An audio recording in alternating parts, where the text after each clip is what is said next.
Robinize je jedan alat za pisanje kontenta koji će rangirati visoko u Google, znači za Search Engine Optimization tool. I on funkcioniše na taj način da ti njemu samo uneseš, znači to tada je prije cijelog ovoga AI hype, ti uneseš koji keyword ti želiš da rangiraš u Google za njega i on ti kaže koje riječi ti trebaš da spominješ u svom kontentu da bi Google primijetio da ovo je na ovu temu content da bi ja mogu da rangiram. Ovo su ovi rani AI, API dok nisu za ono LLM-ovi te stvari što prije nego što su svi ovi što su danas izašli.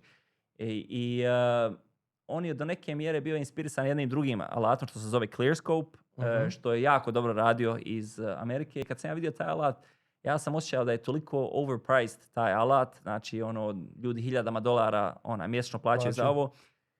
I pokrenuli smo ovo zajedno sa Hasetom Alićem, baš što sam ga spomenuo ranije. I naša ideja je bila, hajmo napraviti jedan što nije ovoliko skup, jer ti API-evi nisu toliko skupi. Ali interesantno je bilo, mi smo 12 mjeseci radili na tome i Robinize je iz ideje Robinhood. Mi smo kod ti dobri, znači ćemo ovo napraviti.